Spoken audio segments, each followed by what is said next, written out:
is off.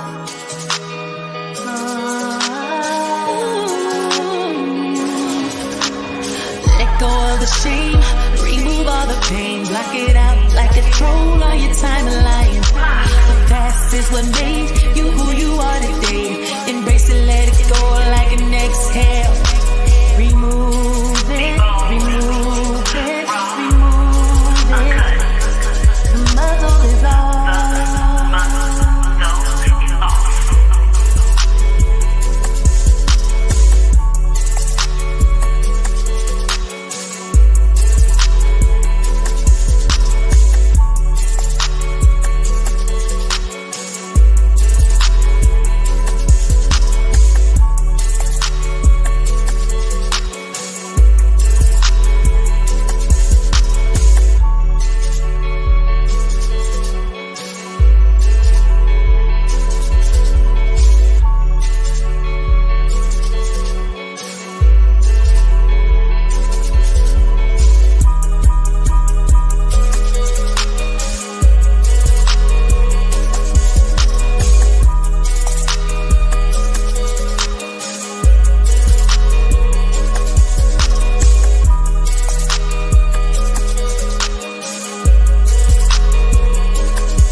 All right, what's up, everybody, and welcome to the Muzzle is Off podcast, where I am your host, Nakia Monet. And this month, we are focusing on, because it is Black History Month, I figure what better way to really and truly kick off Black History Month than to focus on Black entrepreneurs. So tonight, I have with me Anthony Williams. Hi, Anthony. How you doing? I'm good. You know, I'm doing well. Excuse the voice, y'all, and I have cough drops here for myself, so that I don't sound as manly as I'm coming across. It's okay. Y'all just rock with me until my voice come back whenever the Northeast feels like getting right when it comes down to this weather.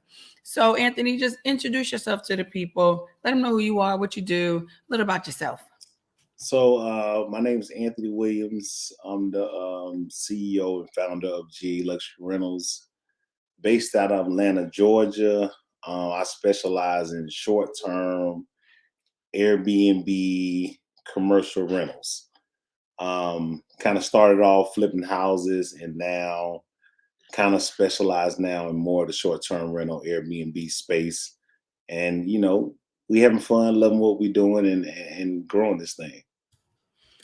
So, what brought you into, let's say, flipping houses to then transform it into like creating short-term stay luxury properties?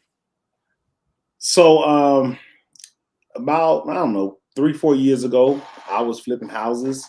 I kind of partnered up with some of the guys I went to school with. They were flipping houses. I was running another business at the time, and we kind of partnered up and started flipping houses together. 3-4 years ago, whenever the Super Bowl was in Atlanta, I got into it, and I said, I went to a meeting, a real estate investor meeting, and they were like, hey, I don't know if you guys ever heard about Airbnb, but this is a way that you can rent your property out by the day, by the week, by the month, and get paid a lot, but you have to furnish it. So the numbers they were talking about for the Super Bowl was kind of crazy for me. They was like, man, you can make $5,000 in a weekend, or $10,000 depending on the property. I was kind of like, what? Because at the time, you know, for me, most people that I knew that was renting properties day by day or, you know, by the month were making maybe $300, $400 for the month. So I'm like, I ain't really impressed with them kind of numbers. But $5,000 for a week or $5,000 for a month is like, hold on.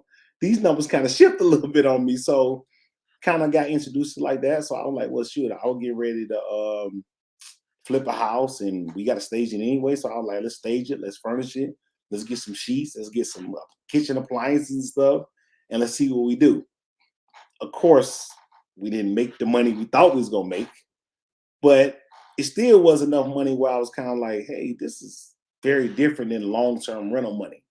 So after that, I I was partnered up at that time, so we sold that property, and then I bought one for myself. My first one that I still have to this day, 5-bedroom in South Atlanta, and I bought it, and we started doing some numbers that now I got 31 of them. So we scaled a lot after that. So in 3 years, we kind of went up a little bit.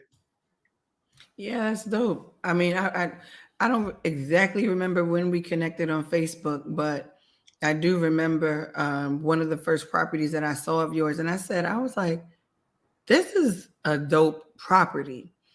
I believe it had like, I don't know, I believe it was on some water or something like that. Yeah. And I was like, in my mind, I said, what draws a person into to start to do this outside of, flipping? Everyone always, you started seeing on TV, flip this house, flip in Vegas, flip in Miami, flipping this, flipping that. Everybody was flipping houses at a certain point in time. And then you started seeing people really and truly introduce us into this so-called Airbnb short-term rental world, to where now even that's blown up into something that is totally different than what we would have even expected. You have multiple different houses, and they all have different themes. How do you even determine like the themes that you're going to put in these houses? Really, the themes is not me. Themes is my team. I got a design team, and I let them I might say, hey, look, this house, we want to do something different, or we want to do something fun. And that's kind of it on my side. My team kind of gets in there and they say, hey, we want to do something fun. Let's go crazy on this, or let's go crazy on that, right? I'm kind of the more the ones that picks out the properties, understands the numbers. I'm kind of more on that side of it than more the theme side. But like I say, it's one of them spaces where, especially when you talk about themes are very interesting to us. Like right now, we're thinking about a lot of different things that we can kind of, do something different. Do something different, do something fun, because as more and more people get into this space, the themes do matter, because you don't want a house or apartment that looks like your house. Right. You want something that you can't just go to Home Goods and get. Let's get something crazy. Let's make this like a all black house, or a mystical house, or whatever house you want, right? Whatever you kind of think. And people will pay you handsomely for that. Yeah, because you're creating their so-called metaverse, their alternate reality, right? Correct. Because Correct. they're going away, they're escaping. So this is where they want to escape to, and they want to feel. So let's talk about the team. How did you build up your team of trusted people around you so that you could be who you are today? Right. Over time. That's the main thing to say. It takes time. If you got one or two properties, your team is going to be small, and it should be, right? I'm big on numbers, right? So I'm the numbers guy. I sit at this computer a lot, and I'm crunching the numbers, saying, hey, what we going to price this at? What we going to book this at? How much this going to cost or not cost or whatever. But at the beginning, you need a team that's pretty easy. You definitely need yourself, right? Because at the beginning, if you only got one or two, you can't probably afford a team, right? Especially unless you got some massive property. In that case, it might be different. You can afford a team. But most people, the thing about that's interesting about Airbnb, you can start off right. I don't know if you're in a house or apartment right now. I can't tell. But if you had a spare bedroom, you could Airbnb that. Mm-hmm. Right. So that's the interesting part of this, where it is a very low barrier entry. Now you could work up to where you could have 25 bedroom houses, right? There's guys that I consult with that they have them kind of properties. If that's your goal, you could do that. But at the beginning, you're trying to really get in there, and you're trying to figure out where you want to work. I like bigger houses, right? Because bigger houses usually mean bigger money. Bigger money. Because it's just a math thing. When more people you can put in there, y'all can bust it down. And now $5,000 a night don't sound too crazy. But if I own the property, my mortgage might be $5,000. So if I'm getting $5,000 for one night, everything after that is straight profit. all gas. You know what I mean? All gas. Okay. Yeah. But so let me ask you this then, because I have seen people that do Airbnb in apartments. My neighbor is one of them. I was so confused one day. Well, I was like, who the hell are these people that I don't remember? What is going on? But I mind my business. I'm like, people have a guest in coming out their house, whatever the case may be, but whatever. Come to find out, she has Usually we do. Which huh? I say usually we do. Listen, you got to warn your neighbors when you're about to have weird people just walking in and out and about. Okay, you walking out, you like, oh, okay, thank you. Okay, no problem.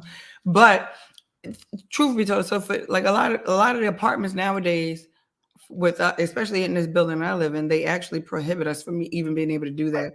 So that in and of itself poses an issue. But let's hypothetically say when a person does live in an apartment building, because I've seen them on Airbnb. I definitely have seen them on Airbnb. They're like, we'll rent out the bedroom for you here. You go. And you know, whether depending upon their rating, people love it, right? People don't love it, people love it, whatever the case may be. I personally can't have someone I don't know staying in my house for any period of time. I can't do it. That's just me, right? But for someone that wants to really and truly start out in this business, as far as creating the actual business, how would they go about doing that and doing that the right way? Would it be to build up, let's say now, their business credits so that they'd be able to, let's say, purchase a property and then start off small that way, just with themselves, and then renting out, you know, creating a list and doing all the, you know, whatever type renovations they need to do? Like, is that where you would start at? Like, where do you actually start? There's multiple ways to start, right? Okay. Literally, you don't have to. That's one of the biggest, you know, I guess, myths in this Airbnb space is a lot of people think that you got to own the property. You can rent a property. In your case, right, they probably are doing it illegal, and people do that all the time. That's their choice. That's their risk they take. But there are certain buildings, and depending on what state, what city, ordinance, all this kind of stuff, you can rent a property. Or if I go to a property owner and say, hey, look, hey, Nikki, you got a house over in Florida. You all in New Jersey, right? Mm-hmm. You got a house in Florida. How about I rent it from you? How much you want? You be like, well, I want $2,000 for it. How about this? How about I give you 21,000? I mean, not 21,000, 2,100. Mm-hmm. You can have some real stuff for that. for Hey, 21,000. 21,000 a month. But you better have something for That's real. a whole good mansion. Okay. But anyway, I give you 2,100. I'm gonna run my business. I'm going to make sure your house is professionally clean 2 or 3 times a week. All small, minor maintenance issues, I'm gonna take care of. Me or my team's gonna take care of. And there's no better tenant than me, because you're gonna have, if you bring a family in here, the kids gonna be riding on the walls, the dog gonna be chewing on this, and this and that gonna happen. In my case, we literally touch up paint every month because our guests expect our house to look exactly like these pictures. Mm-hmm. So there's an infrastructure and things that I have to do in order for me to keep good ratings and people want to come back to me. It has to look like the pictures.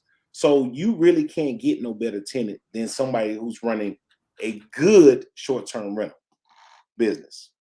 I like how you put good in there, because Yeah, right, good. right. Because basically what you're saying is you're gonna have to invest in your idea. If this is what you want to do, you're gonna have to invest in it by means of cleaning services, purchasing new sheets, and whatever the case may be. Kind of like the same thing like hotel. Well, kind of like what hotels were supposed to do. A good hotel. Mm-hmm. A good hotel. I mean, you know, I think if you want to be a 5-star host, 5-star host, you got to do the same thing the 5-star hotels do.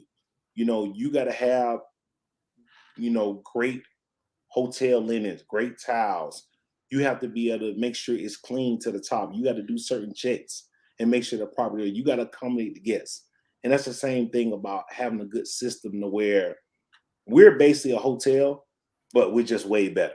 Like, a hotel can't provide what we can provide. We provide, you know, the number one thing we can provide that a hotel just physically can't do is space. I was going to say space. Unless you got a penthouse in hotels like 2,000 or 3,000 square feet, right? You like sitting over all this right here. You might have a little butler dude, but in reality, if you really want a butler, I can get you a butler, bro. It's like $20 an hour. You know what I'm saying? Whatever. He could be your quote unquote butler. I give him a suit and everything. So anyway, I can do that too, right?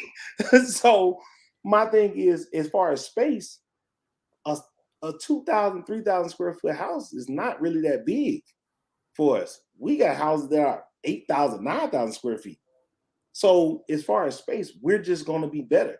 The cleanliness part is our job to be better.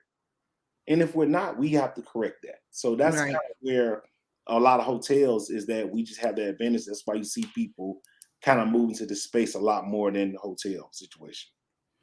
So, with regards to now, we're sort of kind of still inside of a global pandemic, sort of kind of not moving into an endemic type situation or whatever.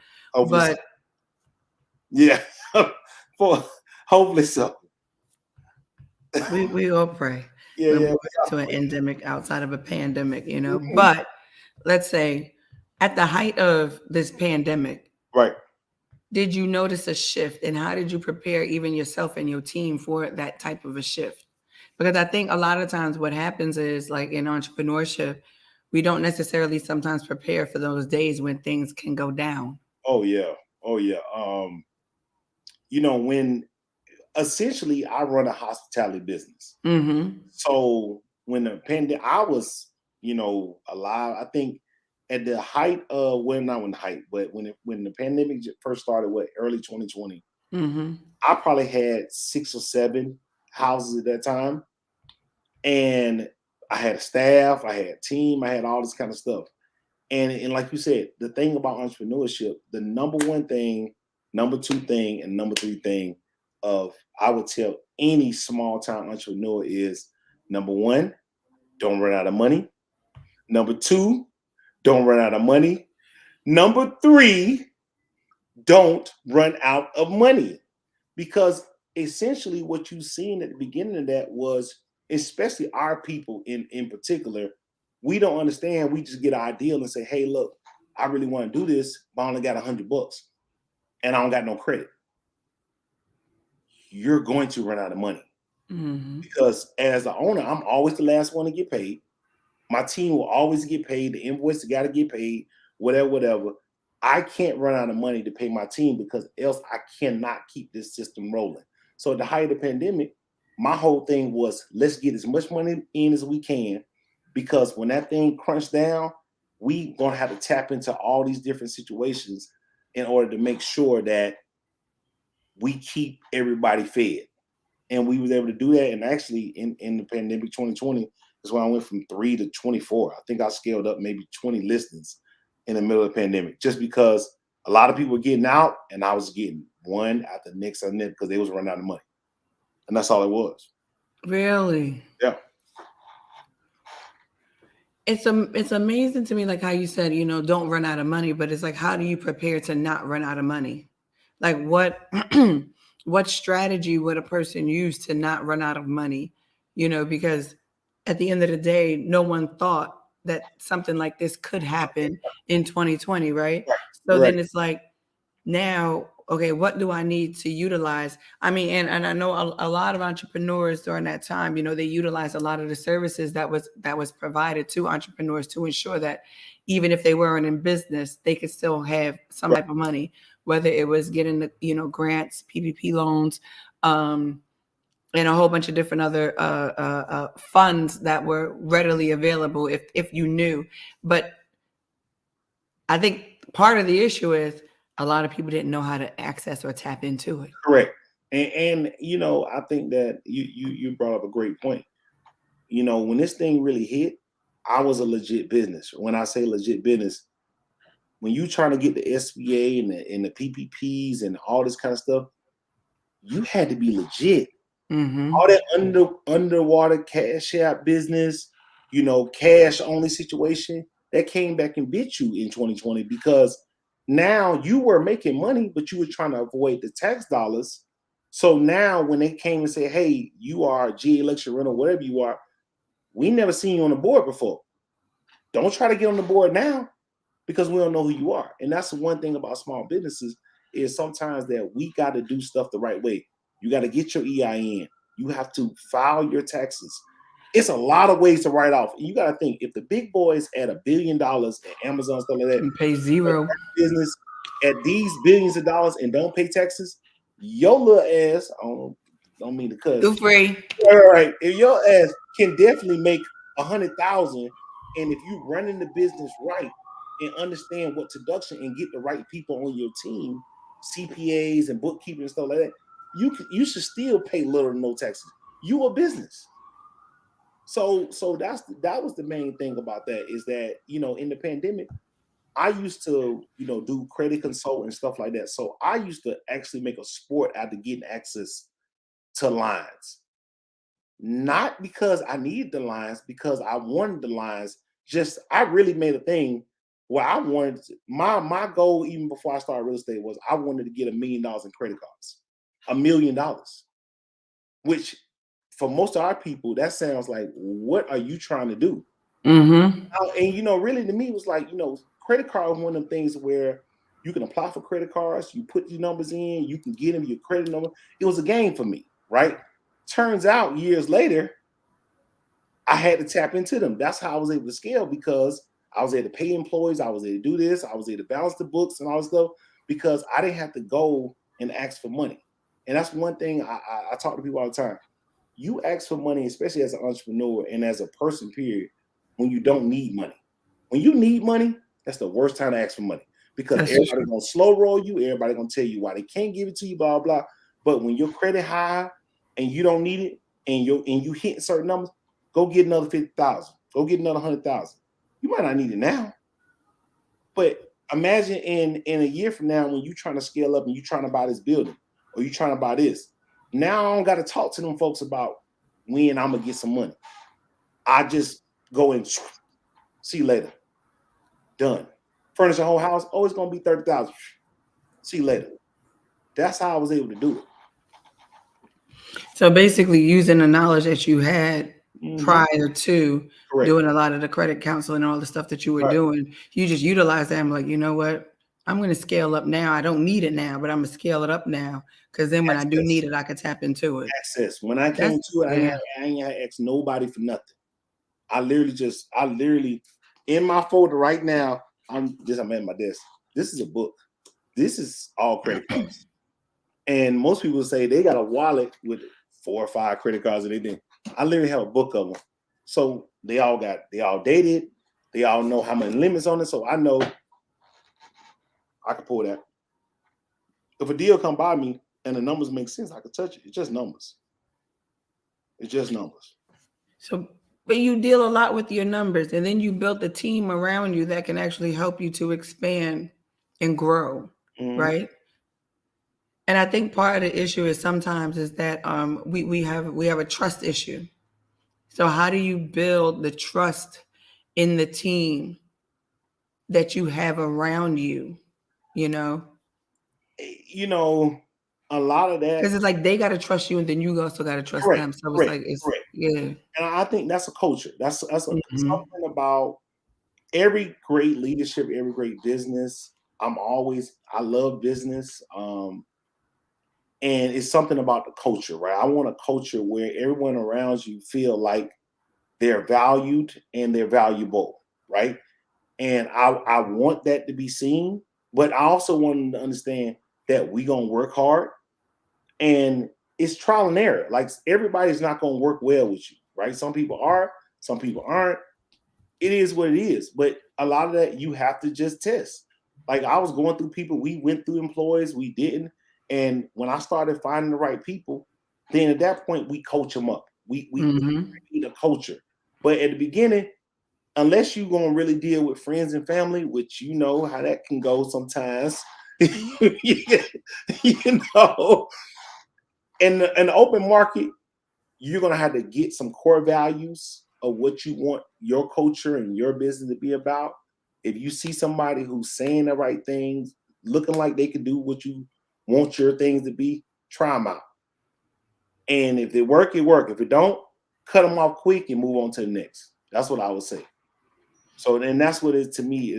I've done that, and we've done that. Like I said, my team, I always talk about my team, because to me, I'm the person in the background, the one that talks. But at the same time, everything about my property is my team. It is not me. It's my team. I might have the vision, but they executed. They just say this dude crazy, but they get it done. But that came with trust. They understand that, hey, look, this dude got a crazy vision, but we can do it. And they up to the challenge. And getting people like that is important. Yeah, so I mean, they created a whole barnyard door. Yeah, just like that. We couldn't get in fast enough, so they said we'll make it. I said, let's do it. Yep. See, but and that's one of the things I think with anyone that wants to go in, like, there's a difference between having a business that you really don't need other people for. It really is solely like relies on you. Right. Than a business where you actually do need a team of people to be around you as you begin to scale up and grow. I have another friend that is real heavy in real estate out here in Jersey, Airbnb, all that stuff.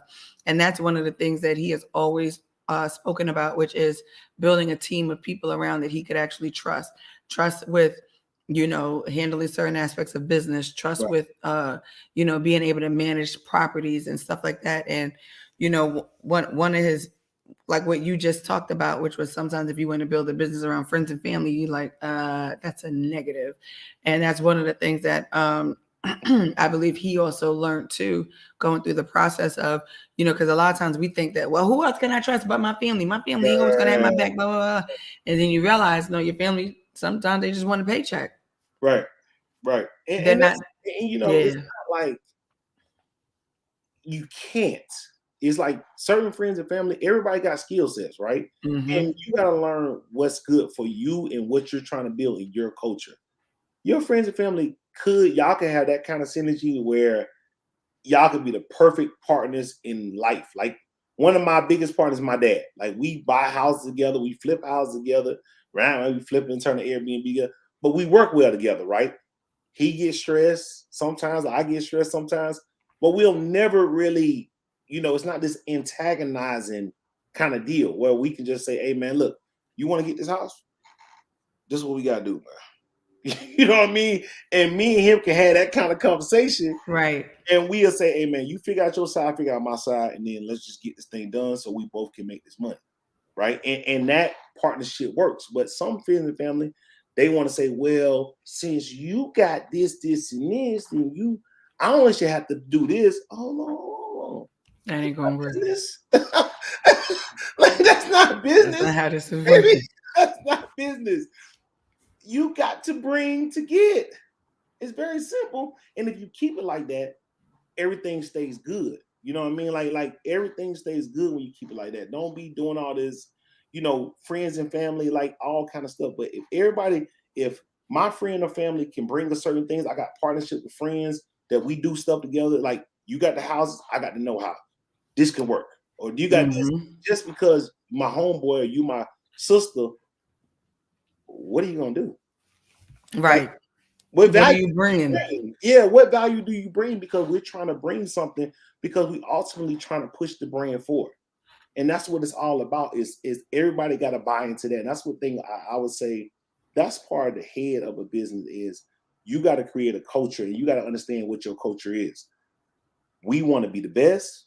We want to be proficient at what we do, and we want to continue to get better. We may not be the best right now, but we want to always set our sights there, and we want to continue to push.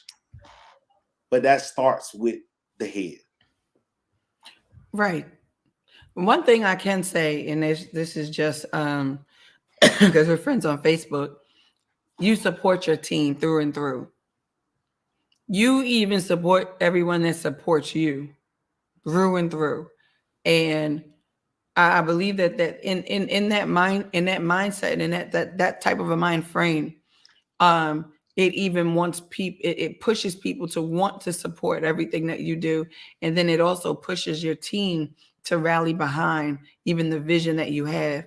And I think that is important. The way you build up people is how you actually care for them. Like the fact that you said, listen, we didn't know we was going to hit a pandemic, but I was prepared to keep my team intact. Right. I get paid last. I don't pay myself first. Right. I pay myself last. I make sure all this stuff is going to be handled. Then I get paid.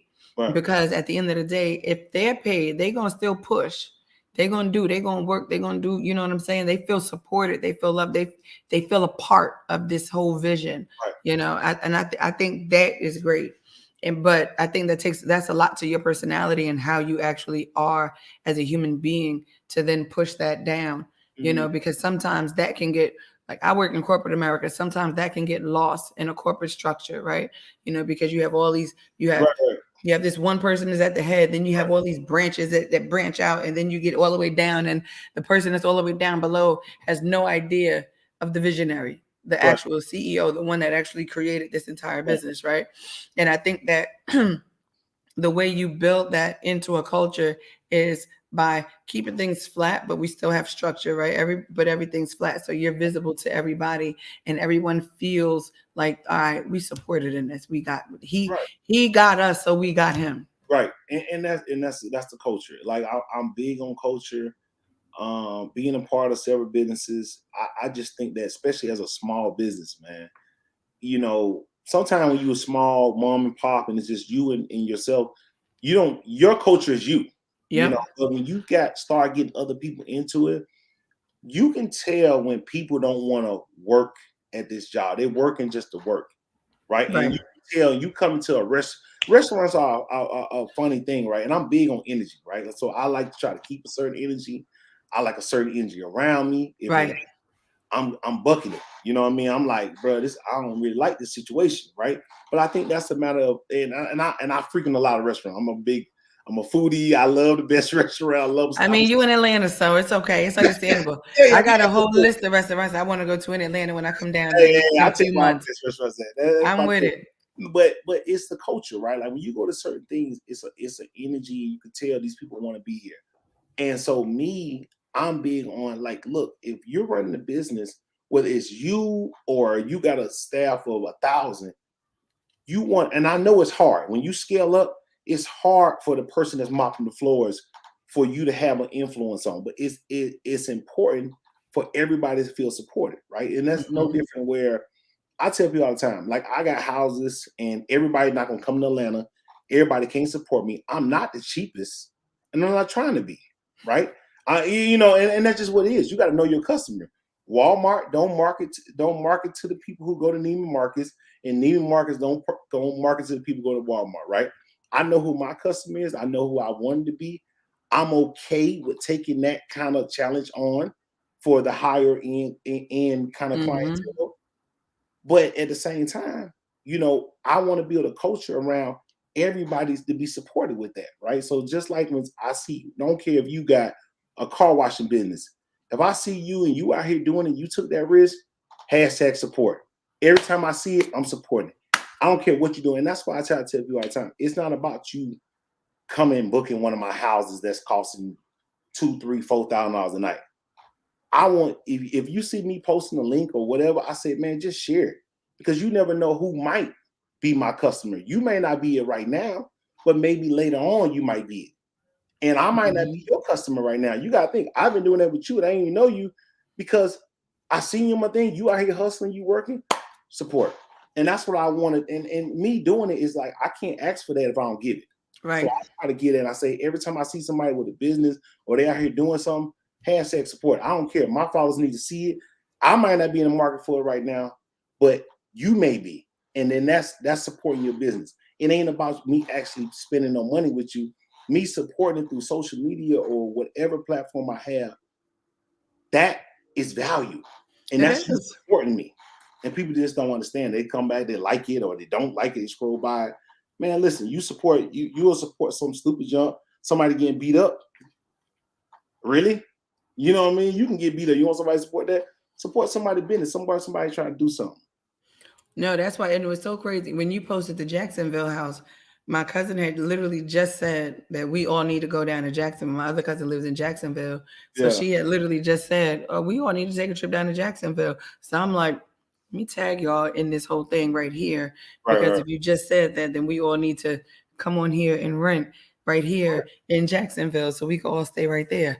But and it's a real thing, because when people do see it, that was just like, I always tell everybody about your houses, right, in Atlanta and stuff like that, especially people that I know that, oh, I want to do a retreat. Where are you doing the retreat? Oh, I think I want to do it in Atlanta.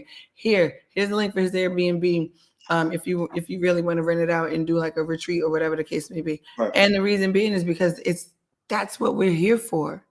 You know what I'm saying? Like this is what it is. Yep. In order for us, everyone wants support until it's time for you to support. It's the craziest thing. Just like you bring me on this podcast, you reached out to me and you said, "Hey, you want to come to this?" And I said, "Absolutely." You know, this podcast, it wasn't even no flex on it. You know what I mean? No. When I talked about it, I said, "Look, let's set up a time. Let's set up a date. It's it. This your game. This what you do.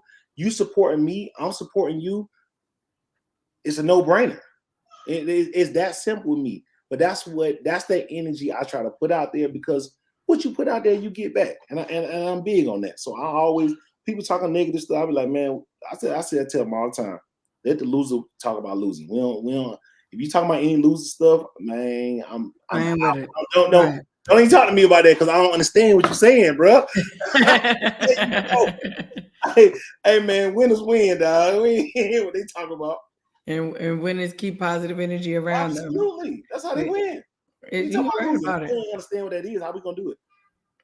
Well, there it is. Okay. And that's part, I think that's part of the thing with entrepreneurship that a lot of us don't fully understand. How do we keep positive energy around us? And also, how do we continuously exude the positive energy to want people to keep coming back and buying whatever it is that we are selling, right? Whatever our product is. Everyone has a product. It does not necessarily have to be an actual physical product, but everyone has a product. And the energy that we exude off to other people is what's going to continue to draw them into that product. And sometimes when you're messy, your life is messy, your words are messy, your actions is messy, you're just messy, it causes your product to then get tainted because no one wants that product. Right. And that's all it is. And it's very simple. That's your culture. That's the stuff that you feed into. So that's what you get. You know, I try to feed into certain things. Let's talk about winning. Let's talk about progression. We're going to have problems. Yep. Right? Every day, I tell you, I posted something, I think today, I said, you know, the winners in this world are the biggest problem solver. Amazon is one of the biggest companies because they solve the biggest problem. They get us everything today or tomorrow. You know what I mean? That's a big problem. I can click something, click, I can get in an hour. Bro, they say order by 3 and you could have it by today. Exactly. I literally did that today and it was at my doorstep. Right. Biggest problem, biggest solution, biggest paycheck. So that's all people got to learn is just don't be talking about problems. Learn to solve problems. Be the problem solver. Be a problem solver. And the better you get at that, the more you're going to get at this. That's it. And that's all I do is that I run big houses. People like to gather. People like to have a good time. People like to, it's much better. You got to think, you know how it was back in the day when you had a family union and you had 7 hotel rooms. And a whole block of call this person, meet me at the lobby, this little small room. Now y'all got this big old house where all y'all can just, I come to your door, man. Man, let's go, man. You slow room me, dog. It's time to go to the club. You see what I'm saying? And it's better. It's just better. The hotels can't mess with it. It's better. So that's what they want to see. That was like when we filmed our documentary, we rented out via like a Airbnb type situation up in Cape Cod. And it was very convenient. Why? Because almost every bedroom had its own private bathroom and stuff like that, right? So especially when you're dealing with a whole bunch of women and we're funny, we don't like shout. Yeah, I am the first. Let me tell you something. That will be the determining factor for me with renting a house. Do I have my own bathroom? Oh, that's and you're not alone. I know I'm not alone. Bedrooms, I mean, a lot of bedrooms and a lot of baths, you're going to win. And that's kind of like one of the nuggets I would say for anybody who's out here who's thinking about scaling up to bigger houses. Bedrooms and baths and common space, right? If you got bedrooms, baths, and a good common space, entertaining outside area, oh, it's all love. Fire pit. Oh, that's mine. Yeah, fire pit, pool, all that. That's really, fire pit. You're making the price go high. That's okay. That's okay. I'm a little. What Beyonce said. I got expensive habits. Yeah. and see, I'm that's just the kind saying. of customer, certain customers, and that's what people gotta understand too, especially with entrepreneurs, especially, beginner entrepreneur. You don't have to be the cheapest. Mm-hmm. Just tell people, I'm not the cheapest. I'm just not Walmart, bro. If you want to go to Walmart, go to Walmart. Somebody else got a much cheaper house than mine. Mine just is here, and it might be bigger, and it might be better. But if you want something cheaper, you can find that, and that's okay. I don't feel no kind of ill will to you. At least share my link or something. I appreciate that. You ain't got to. Yeah, I Just appreciate that. share my good link. Share link. Click on it and say, man, that's not too much. All right, cool, no problem. Somebody might be able to get Somebody this. Just share. I might Share. be that person for. Listen, I am big. My biggest. If I rent out a house, kitchen, bathroom. Cooking? You cooking in that kitchen? Somebody gonna cook. Oh, it ain't you. You want a chef? Now I might cook in the kitchen. You want a chef too? You provide chef services. We That's do. all I need. See what I'm saying? See, it'd be the whole package. Chef, Right? Black car, massage therapist. I cater to big groups who, especially with the pandemic, don't want to go out. If you think about right now, especially we're in 2022 right now. If you got 10, 15 people, you can't get no reservation in no nice restaurant. I could bring. No, they don't want to do it. They don't. You're not gonna do it. So I could bring a chef in for you. And guess what? For the right clientele, we need a chef this many days. We need massage therapists. We going to the club. We need cars. We need this. That's just how we roll. So okay, right? Because you do provide cars. Mm-hmm. I did remember that. Mm-hmm. I cater to the groups. You got to think, and that's another thing about business. I give my customer what they want. Right. It ain't about what I want. If I'm catering to larger groups, what do larger groups want? They don't want to think about we going to a larger group. Do we really want to ride 5 cars deep? Unless we got a whole bunch of Lambos and we just here to flex. You know what I mean? But if I'm drinking and having a good time, I don't want to drive my Lambo right now. So I would rather car services bring us all there, take us all back. Whatever we get, we have a good time. So over the course of these years, you just built up a lot of different connections in order to provide a full service to Correct. people. Correct. And I want to say this so that people understand what he's really referring to is how he really scaled up his business. He said from the beginning, he started out flipping houses. Anybody that missed the beginning part, he started out flipping houses and then rolled into the Airbnb short-term rental arena. And from the time in which he entered into that arena, he scaled up to the place where he is today, where yes, he caters to the large groups. He caters to whom he caters to. His properties are not the cheapest of properties. They're not. When you look at what you're getting, they're not as expensive, large group. right? Right. So at the end of the day, if I'm having a house and it's 10 of us, we're staying in a house for a weekend or whatever the case may be, and the price for that weekend is $5,000, but it's 10 of us. You bust it down, right? And he's really discussing how he actually scaled up the business in order to be able to cater to that need of whom his customer base. And I think one of the biggest lessons that we have is you have to cater to your customer base. Who is your customer? Who is the customer that you're going after? And then you have to then cater to that level. And you say, I cater to large crowds. Tavina Halt, she just asked a question. She said, what advice can you give someone just starting? Just starting Airbnb. I don't know. I guess. I'm going to assume Airbnb. All right, we'll assume Airbnb. We're going to assume that. I would say this. If you just start an Airbnb, first thing first, I would say YouTube. Like, go on YouTube. Man, so much free information is on YouTube. Go on YouTube and learn about the space. Learn about, do you even want to do this, right? Because sometimes people show the money, and don't get me wrong, you can make money in this space. But it's a lot of stuff to deal with. It's customer service teams. It's, like you're going to have to answer the phone. Like I was telling her earlier when we backstage, I feel like my phone is a trap phone sometimes because 24/7, my phone is going off, right? Like so much so that I actually had to hire one of my teams. Curtis runs that. Great guy, does good what he do. They run my VAs, which basically they answer the phone all the time. because your phone gonna be going off like that, especially if you got a good spot. People gonna want to book. They ask you a million questions, that kind of deal. Do you got a stomach for that? If you do, figure out what do you want to do. Do you want to do a big house? Do you want to start off small in an apartment? Do you want to start even smaller in just a room, right? And then from there, get in it, get your feet wet. Shoot, I mean, you gotta think to get started in this game. It might take you if you're just doing an extra room or a small apartment, $1,000 to $3,000.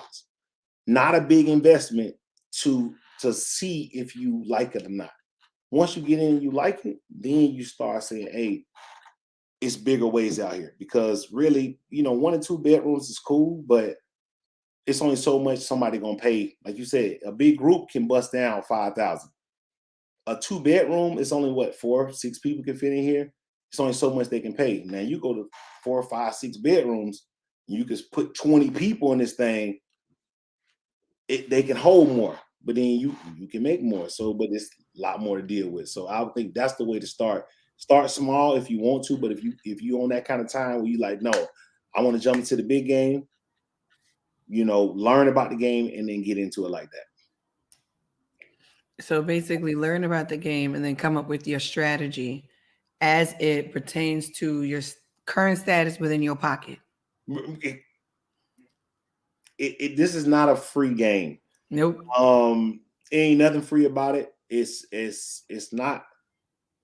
It can be very expensive, right? So I have a house now that's it's gonna be the most expensive I ever furnished. We're probably gonna close into probably 75,000 to furnish this house. But the house is huge, right? Now you can get into a house with a bedroom that's $1,000. Mm-hmm. So regardless, it's gonna cost you some money. It don't have to be your money. And I think that's another thing that kind of good thing. If you don't have money, that's okay.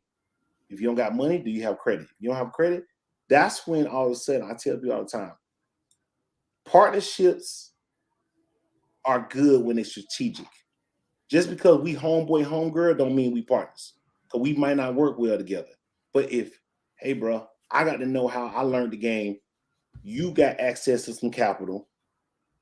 Let's partner up and make this thing work, right? Or you want to answer the phone sometime, I answer the phone sometime. It's strategic partnerships that that y'all can work well together. In that case, you can make that happen. But regardless, it is going to cost some money. I ain't going to sit and tell you, and you can start this game in $1,000. You could, but it probably ain't going to be that good. I'm just being honest. I mean, you're not going to produce the kind of money you want to produce to make it worth your time. Basically, it's going to take a level of investment. Right. Even for a person that wants to come out and they say, I want to purchase a house. You can purchase the house, but it's going to matter of what you put into the house. The level of what you're willing to invest in a house. If you're doing all basic furnishings, all basic appliances with a white refrigerator, then just expect white refrigerator money. Yeah. Input, output. Like anything else in life, you work out once a year, don't expect to be looking like The Rock. Don't expect it's just input, output. When you put more into it, and I ain't saying just dump money into some stuff and think it's gonna work. But be strategic about it. Strategic. Right? Like you gotta understand that it is gonna be that, but you can get in at a low thing and you can scale up. That's the thing about it. If you learn partnerships and really what it takes, and you find a recipe, you can scale up. And that's what it's about. Like having 1 or 2, you can make some money. But if you really want to run a business, you got to learn how to scale up. What about for people that honestly, I ain't working with nobody. I'm just gonna work with nobody. Well, then you will always, to the most part, be a consultant or a mom and pop. If you consulting, I do consult now. I don't need nobody to consult. But if I'm going to run 10 houses, there's a lot of people I'm going to have to work with because I can't cut the yards. I can't answer all these phone calls. I can't clean. I can't do maintenance. And you see what I'm saying? Like that's an unrealistic, if you're okay with just saying, I want to have just one and I want to do everything myself, then that can work. But in reality, I don't even think you can run one Airbnb 100% by yourself, unless you're doing a bedroom or a very small apartment. Then you might not need no team. Besides that, you will need a team, or you just need to consult. But if you don't have none, I tell you all the time, when they consult, I ask people, when somebody consulting, what do you have? If you got one Airbnb you're consulting, what you really know? I just half or nothing. Like, bro, no one little thing. That's a little shaky right there. Mm-hmm. It's a little shaky. I don't know, but that's a little shaky. Yeah. You know, I don't know. I've always had thoughts about real estate, and then those thoughts they're just fleeting thoughts. Just for the simple fact that I know from my own personal self that I definitely would need a team of people, right? Reason being because I'm not going to quit my day job, right? So everything would still need to flow, and I think that part of our issue is the fact that we have such a lack of trust in people in order to carry the vision. So we don't like to delegate out. And we want to be in control of everything. This is mine. This is mine. And it's like, okay, you want to be a tyrant, and then you're going to be alone on that island with your tyrancy, because no one's going to want to work with you in order to help you and push that vision that you have. And that's what that is. You know, like real estate is one of them games. I ain't gonna say nobody builds a house by themselves, but I probably can say nobody. I've never seen it, and they probably could, I guess. If they're really, really smart, they probably could. But in reality, nobody builds a house by themselves. So in real estate, especially, you're going to need a team. You're going to have to trust people. People are going to burn you, right? And you got to be comfortable with that part. How do you become comfortable with people burning you? Oh, you just got to, real estate comes with a lot. And it's funny to say this, and my team knows I say it all the time. I work with a lot of contractors, but I tell them people all the time, especially in real estate, contractors are con artists. And I say that all the time because a lot of them, especially if you don't know them, they just gonna con you. They're gonna say, "Hey, this house, man, I can build this whole house. It's gonna cost you $100,000." Right. And when you get into it, it's gonna cost you $200,000, and they're gonna half build a house, and they're gonna run off on you.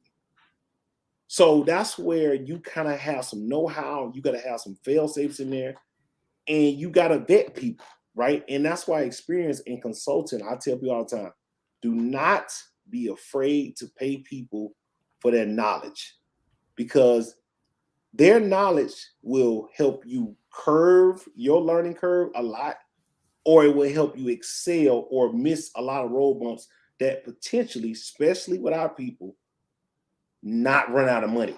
Because sometimes you take certain ass women and you're out the game forever.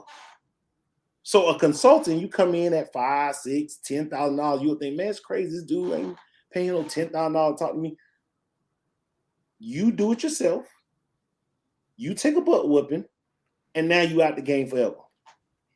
Because you just ran out of money and you can never recover. So in this game, don't be afraid to any game. I don't want to say just this game. I'm never afraid. I pay consultants all the time. I'm always listening to people. I went to a conference, I don't know, 2 or 3 months ago, cost me to go to the conference, but I was working with people who got 700 listings. They're property manager, but they do a lot of short-term stuff. And I'm just here to learn. I'm here to learn. I'm here to scale. And I love learning from people that's bigger than me, because that's how you grow. That's my daughter being loud. That's all right. Sometimes I get sick and tired. I'm looking at that comment that came up for YouTube. I'm like, I don't even know who you are, so I have to run to YouTube and start deleting stuff off.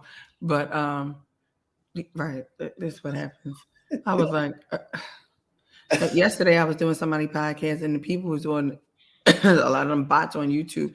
They kept putting like Yeah, they kept putting up like pornography type stuff. I'm happy I don't know what this is, but at least it wasn't that. But I see those. I'll be like, dang, these people here, they got some aggressive marketing skills. It might be something to learn. Just go on everybody and spam. They you get know out what? Did you say it might be something for you to learn? Just spam them. You know, I Just might say spam them. just Hey, put on G everybody's election rental Muzzle Up everywhere. G podcast, election rental. I Muzzle Up, don't care what they talking right? about. G election rental. Your dad just died. G election rental. That's what they do. Exactly. It might be something to learn. You can learn from anybody. I mean, you're right. You can learn from him. I don't know. We want to learn from them spammers, though. I Hey, don't know. hey, they do it. They do it. They go hard with it too. Listen, they everywhere you go. You want a reading on your love life? Do you want me to cast a spell so and so can fall in love with you? No, I don't want no spell casting on nobody to fall in love with. Are you crazy? We don't do spells over here. That's too funny. Lord have mercy. But okay, we only got like 4 minutes left.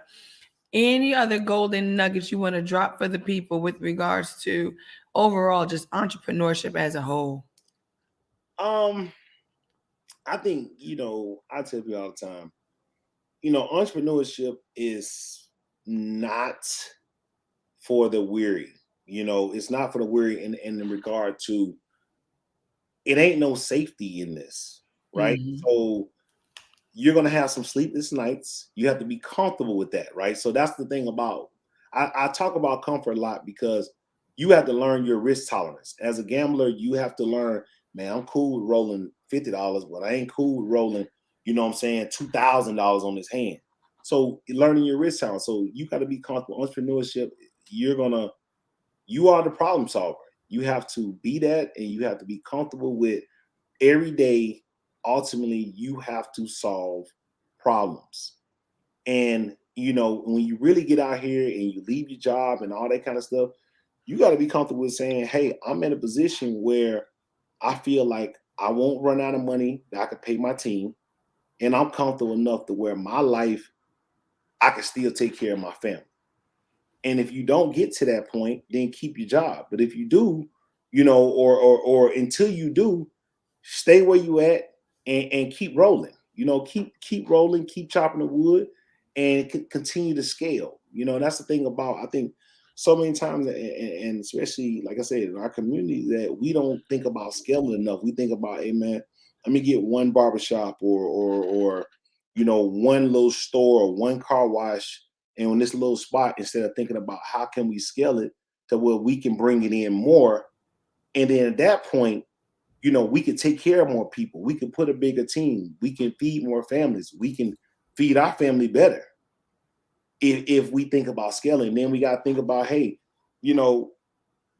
how many people I was talking to one of my partners the other day about this. I know a lot of people who had businesses. Mm-hmm. As a small business, you got to think about either scaling or how do we exit this building? How do we get this business to where we sell it or we merge? How many people who actually have successfully sold their business for what it was worth, not a failing business selling it? Now you're just getting $10 and you just like, sold my business. But then you got to go to work tomorrow.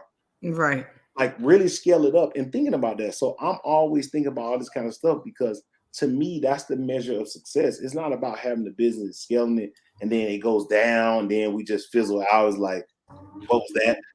We used to have something. Scale it up, merge it, or sell it, and then move on to whatever you're going to move on to next. So the website is galuxuryrentals.com, right? Luxuryrental.com. They go on there. That's where you can book the houses. It's galuxuryrental.com/consulting for all my consulting stuff is on there. My operations manager. Is it rentals with an S? Rentals. galuxuryrentals.com. Someone asked, where can I find the website to book your Airbnb? Yeah, that's galuxuryrentals.com. Appreciate the support. Appreciate the love on that. Even I appreciate you clicking on the website because that still helps us. That's why I'm that simple as far as I just like to show gratitude. Hey, you can click on whatever site you want to. You click on ours. That helps our SEO. That helps a lot of stuff. So I appreciate that. Yeah, we got to do it. Listen, who asked that question? Latasha. I'm trying to tell you, his rentals are very nice, and you will absolutely love them. Real talk. I've been watching. I'm always clicking on stuff. I'm always liking stuff. I'm always sharing stuff because I like nice houses. I really do, and I like to see the befores and the afters, and I like to see all of that, the progression of it. I love appliances. I love, you know, glass tile backsplashes, Yeah. barnyard doors, barnyard sinks. Like I love the variety that comes into these houses. If it's a beach house, it's gonna look like a, but it's gonna look like a luxury beach house. You know what I'm saying? You ain't Yeah. gonna have seashells on the walls and stuff like you back in I really 1985. like that You kind of know, stuff. right? You know, But you're gonna it's a luxury rentals, and everything just looks everything is grand for what you do, and and the name suits Georgia Luxury Rentals. So if I'm gonna put luxury in my name, then therefore I'm gonna have luxury all around, right? with it, gotta come I with it. still love that black house you did though. Hey, the Black Chateau is good, but no, Listen, the new house we doing is the one I bought with me and my pops. I saw. Oh, it's the flagship. Like we going so crazy on this house, it's costing too much money. But I think that at the end, I think that people will appreciate it. I think that I really want to put something out there to where our goal is to create a resort where you can lock in with your podcast or your coaching or whatever people are doing, your I was family. gonna ask you if you were going. I literally was just about to ask you, are you going to build a resort? This is going to be a private resort. It's 5 acres. It's 7 bedrooms, 8,000 square feet, pool. We got jet skis out there. We coming down next week. We buying a boat. All that's gonna be yours, and it's just you and your people. You coming behind that gate, and that's y'all. Y'all lock in. Y'all have a good time. Y'all talk about money. Y'all talk about business. But y'all just have a good time as family, and that's our thing is that I really want to put a flagship vacation Mm-hmm. there to where now people coming from far just because they want to lock in with their people or do podcasts or teach people how to do podcasts or whatever, business coaching, weddings, all that kind of stuff, and you right there looking over the lake. So that will be ready middle of March. So I'm excited about that, and that was going to be our new Like next month? Yeah, like next month. We out here working for real. No, that's for real. Yeah, I ain't playing with them. You know what? We going live. We going drones. We going video walkthrough. We going 3D imaging. Oh, we want it all. I'm here to get them. That's gonna be dope. I can't wait to see it. I can only imagine the level of crazy that you were driving your operations manager with this one, and the fact that she got to rally.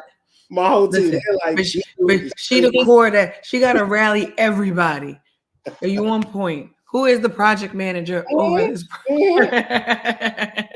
Hey, our synergy is good because when I get pissed, she's calm, and then when she get pissed, I'll be like, "Why you so pissed? Calm down."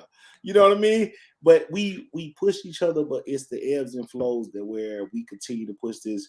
She knows what I want. She's helping me continue to push the brand, and even I've hired her, I don't know, a year and a half or so ago.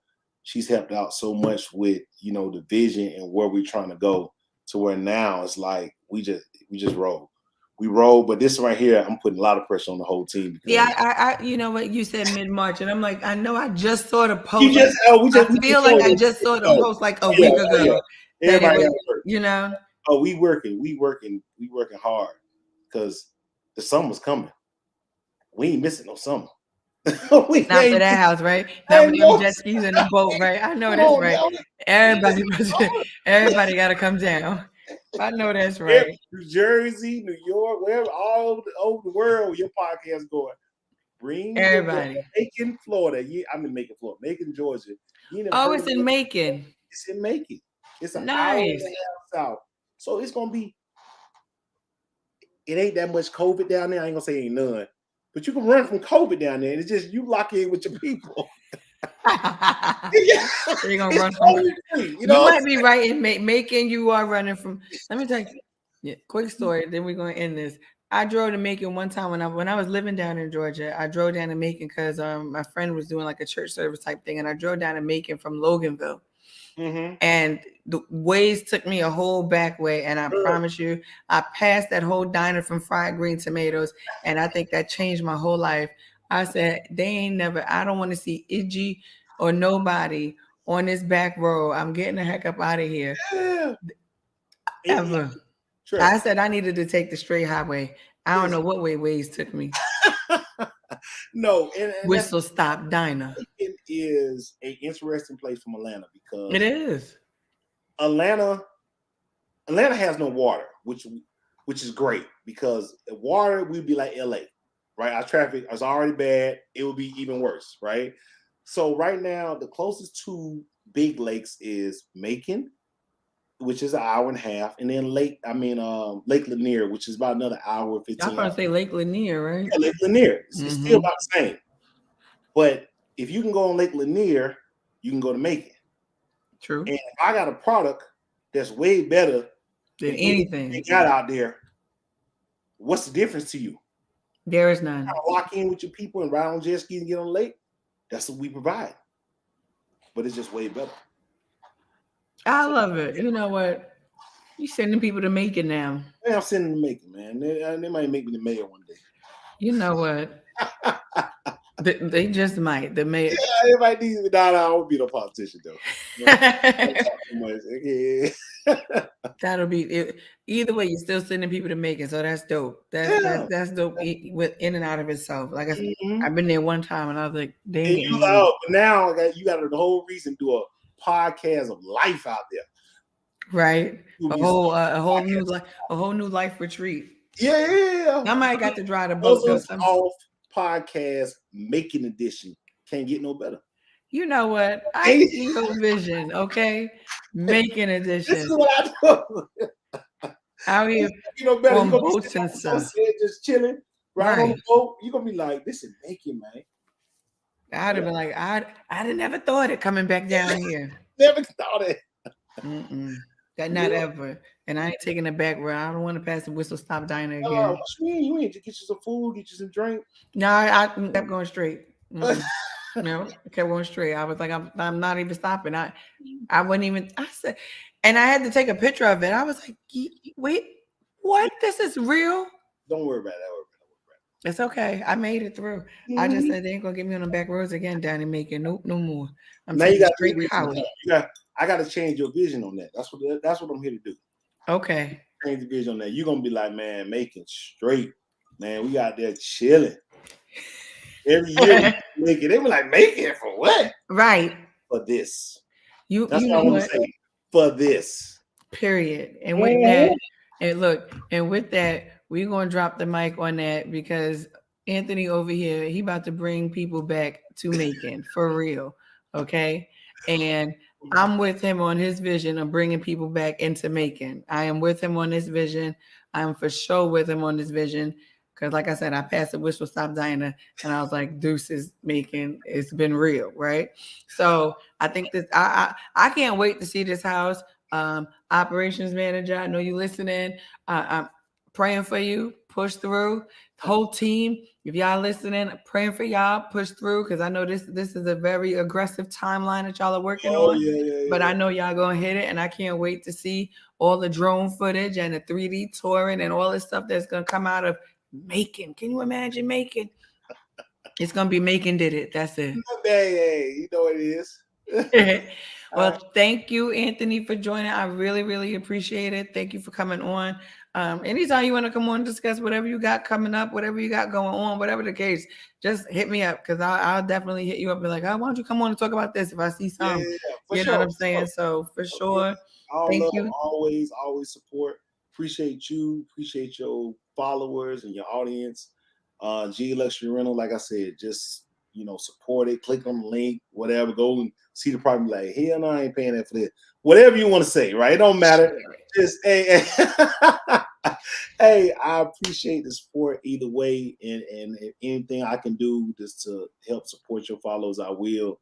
And when I get the making property done, I'm going to come back in and give your followers a special little discount. Listen, come on. And everything got to do to Y'all better be understanding we about to get a whole. Hey, it's gonna be a discount, like 10% though. That's all right. We take 10%. That's okay. That is okay. Because you go to Louis Vuitton, they ain't giving you no discount. Okay. Not a 10, 5, or 1. Okay. Exactly. And that's what I tell them. When you go in there, you be proud to pay. And you be proud to pay for Georgia Luxury Rentals. Hello. Correct. Okay. That's that. So now we have to shift our mindset on how we support our own businesses. We need to be proud of supporting our businesses that our Black men, Black sisters are running themselves. So the same pride that we have when we go into these stores, even Walmart, okay, because Walmart don't always discount everything for you. Target does not discount everything for you. Home, none of them places discount everything for you. They discount based on the margin in which they paid, right? So we need to be proud when we can support each other and pay the price